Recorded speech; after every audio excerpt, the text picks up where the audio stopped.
नमो नारायण सज्जनों। कर्म कभी जीवन में पीछा नहीं छोड़ते। अच्छे को अच्छा और बुरे को बुरा कर्म ही देता है, कर्म ही प्रतिफल लौटा करके देता है। इसलिए बड़े बड़े बुद्धिमानों ने जीवन में कहा है कि निष्काम कर्म करो।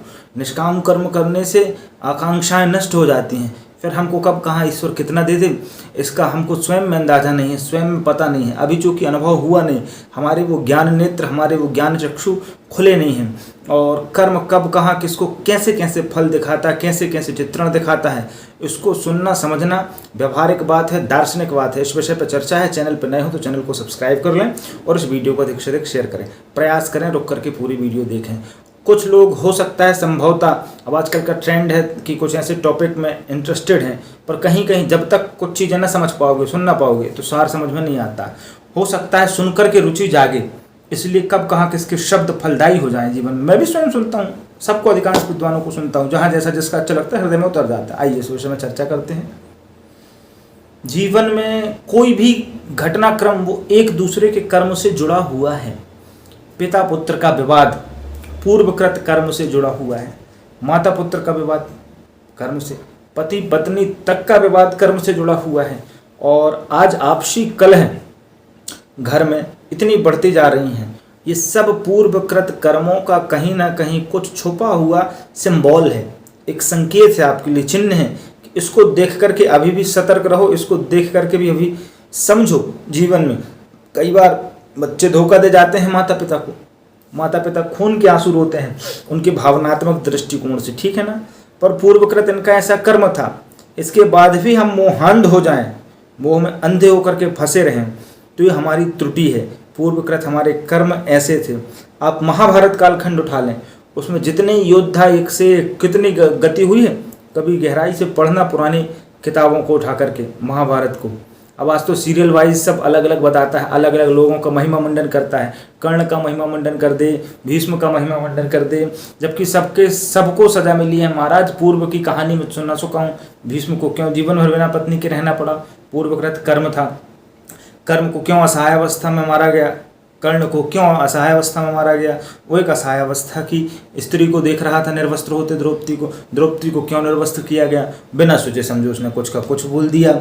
अर्जुन को क्यों भगवान के न रहने पर क्षति हुई, उसको जीवन में अहंकार हो गया था। वो दुर्योधन क्यों मारा गया, निर्वस्त्र स्त्री को जंघा पर बैठाने के बाद। मतलब दे ऑल टू कनेक्टेड, ये सब के सब कनेक्ट हैं कर्म से, कर्म के प्रतिफल को भोग रहे हैं। इसके बाद भी हम अपने कर्मों को न सुधारें तो ये हमारी सबसे बड़ी गलती होगी, सबसे बड़ी गलती होगी, क्योंकि हम समय रहते अपने कर्मों को सुधार लें। और कर्म की गति यदि समझनी हो तो सबसे पहले तो इस संसार में एक से एक लोग हैं। कुछ पूर्वकृत कर्मों से इस समय संसार में दिव्यांग बन के आए, कुछ जन्मांध बन के आए, कुछ शरीर में कहीं ना कहीं कोई ऐसे चिन्ह लेके आते हैं, वो उनके कर्म थे। अब हम उनका उपहास उड़ाएं, हमारा कर्म दूषित हुआ, हमारी नज़र दूषित हुई, हम भोगे, हम सांत्वना दें ये मान करके कि मान लो यदि अगले जन्म में हम ये रहे होंगे। अब ये तो मानते ना कि पिछले जन्म का हमारा कर्जा चुका लिया इस व्यक्ति ने। तो जो भी आपके सामने ऐसी हो, किसी का कहीं लॉस हो गया, खूब घाटा लगा, तो मन में अंदर से भी जीवन में हंसी ना आए, कभी ईर्ष्यावश भी हंसी ना आए। तरक्की हो गई तो ईर्ष्या में आकर के हम शोक ग्रसित ना हो, हम हर परिस्थिति में सम रहें, उसको सांत्वना दें ये मान करके कि ये पूर्व जन्म में हो सकता है हमको सांत्वना देता रहा हो, तो हमारे भाग्य में इसको सांत्वना देने के लिए ठाकुर ने लिख दिया। जब ये भाव आ जाएंगे और हेल्पफुली नेचर हो जाएगा तो सब में, और ये मान करके करना है मदद कि इनने पिछले जन्म में पक्के में कहीं ना कहीं हमारी मदद की थी।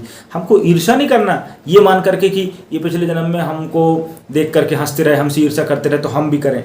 हो सकता है कभी कभी ये थॉट नेगेटिव आ जाते हैं, क्योंकि दो पहलू हैं, कहीं कोई समाधान है तो फिर एक और प्रश्न खड़ा आ जाएगा, यदि प्रश्न का समाधान दोगे तो फिर उसी समाधान से प्रश्न निकल आएगा। तो ये शब्द की श्रृंखला चलती रहती है, प्रश्न समाधान की श्रृंखला, ठीक है ना।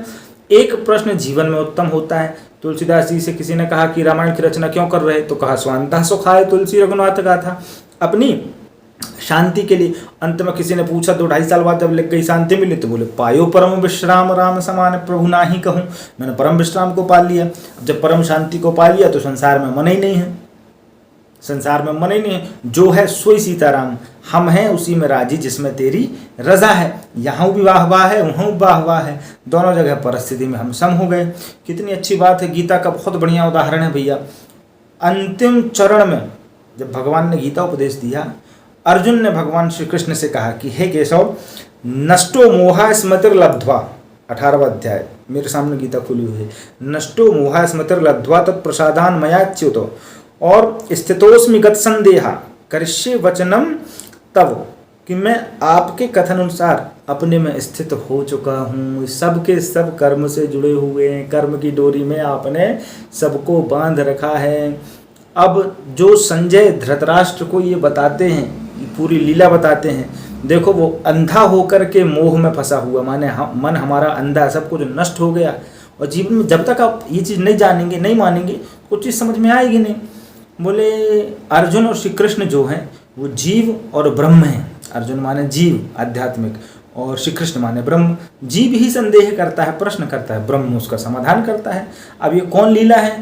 तो कहा संजय ने कि यत्र योगेश्वर कृष्णो यत्र पार्थो धनुर्धर तत्र श्रीर विजयोर्भूतिर ध्रुवा नीतिर्मतिर्मम। और आखिरी श्लोक गीता का कि जहाँ श्री कृष्ण और अर्जुन खड़े हो जाएं, जीव और ब्रह्म आ जाए, वहीं श्री है, वहीं विजय है, वहीं समस्त नीतियों की प्रतिष्ठापना अपने आप हो जाती है। तो हम जीव हैं, जिस दिन हम कृष्ण का अनुगमन कर लेंगे, कृष्ण के साथ चल पड़ेंगे ना महाराज, तो जीवन बदल उठेगा।